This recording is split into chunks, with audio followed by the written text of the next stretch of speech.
अंदर अपना डेरा जमा करके सब लोग रहने लगे। एक दिन की बात है, श्री कृष्ण कन्हैया की एक ही विशेषता थी, गौ माता चराना। रोज की दिनचर्या थी गौ माता चराना।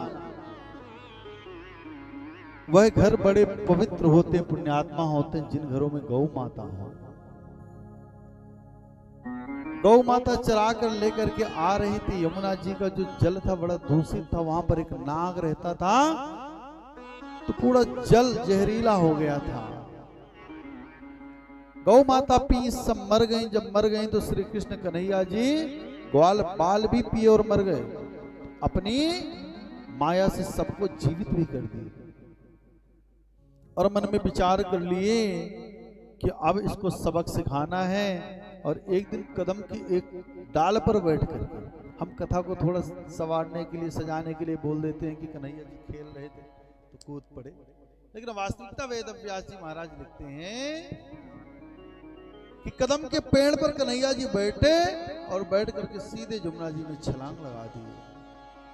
ग्वाल जितने थे वह सब खेल रहे थे, बात सत्य है, लेकिन कन्हैया जी जानबूझ करके कूदे और जो ही नीचे पहुंचे, यहाँ तो भीड़ लग गई ऊपर।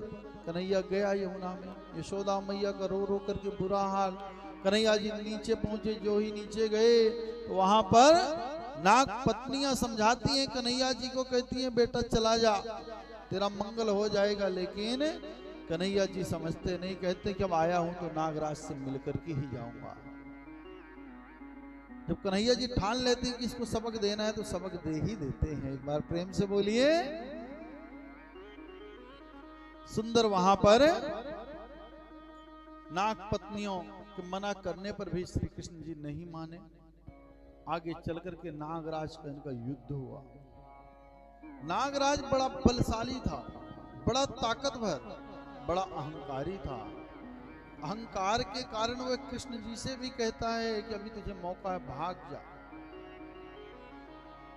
जब हमारी मृत्यु भी निकट आ जाती है और अगर अहंकार भरा है तो हम अपनी मृत्यु की परवाह नहीं कर पाते। इतना अहंकार गंदी चीज है।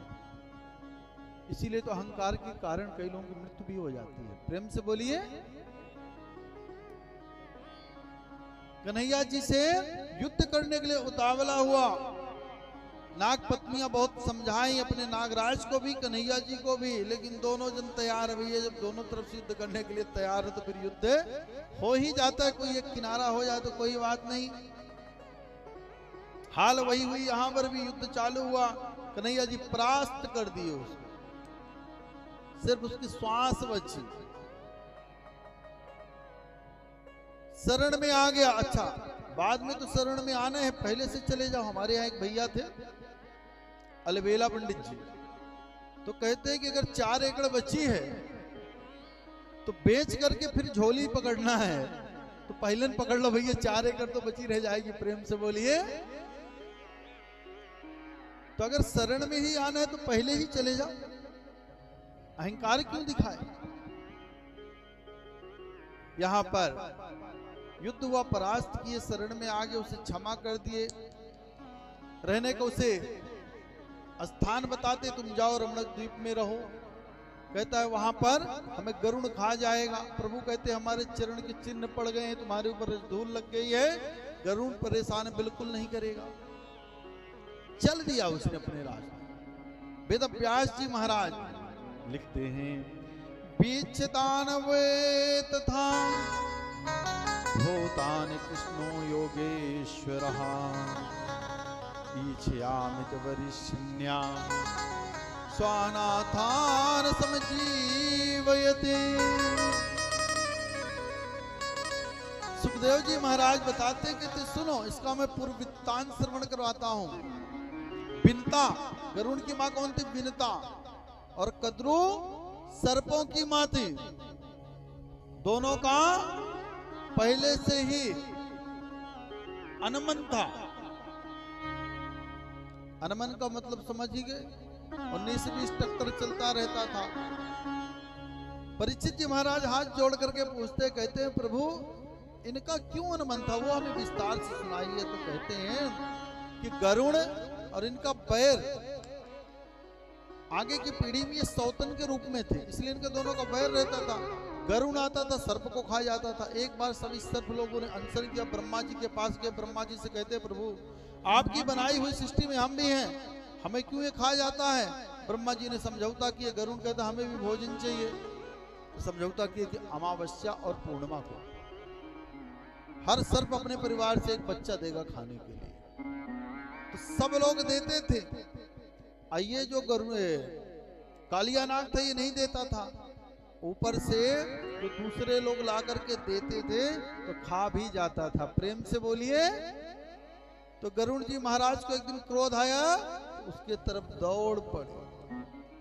युद्ध भी हुआ। युद्ध में ये सिर्फ इसके पास दांत होता है, बाकी कुछ भी नहीं होता। सर्प के पास जहरीला होता है और दांत होता है। और गरुड़ पावर वाले, चोंच मारे उड़ गए, नोच के उठा लिए, पटक दिए। कैसे भी करके अपने प्राण बचा करके यहां पर आया है, यहां पर रहने लगा। यहां पर बताते हैं कि इसलिए नहीं आ सकता था गरुड़, एक सौभर ऋषि थे, वहां पर तपस्या करते थे। और गरुड़ आता था तो मछली उठाकर लेकर के चला जाता था। जहां पर धर्म कर्म हो, अच्छे कर्म हो, बाकी तो पूरे विश्व में मानने वाले हैं नहीं, कितना भी आप समझाओगे, खाएंगे ही। पर कम से कम जहां धर्म हो उस स्थान को तो छोड़ देना चाहिए। तो गरुड़ आता था, मछली उठाकर लेकर के जाता था, वह पूजन करते रहते थे। एक दिन उन्हें क्रोध आया, समझाए नहीं माने तो श्राप दे दिए कि आज के बाद से तू आएगा इस स्थान पर तो तेरी मृत्यु हो जाएगी निश्चित। इस प्रकार से अवगत कराते हैं। रमणक द्वीप, उस द्वीप का नाम है रमणक द्वीप। और यहां पर कालिया नाग चला गया, कहां? समुद्र। इस प्रकार से कालिया नाग की कथा श्रवण करवाते। ऊपर कन्हैया जी आए, समस्त गोकुलवासी, माता यशोदा रुदन करती हुई खड़ी हैं, अपने लल्ला को खिला रही हैं। देखिए बड़ा प्यार की, दुलार की। आगे की कथा आती है। उसी दिन रात्रि में आग, अग्निदेव आए। यह सब कंस के भेजे हुए। श्री कृष्ण कन्हैया पी गए। यहां पर भी वेद व्यास जी लिखते हैं इसलिए उन्होंने स्तनपान कर लिया। कि त्रेता युग राम अवतार की याद करते हैं, कहते हैं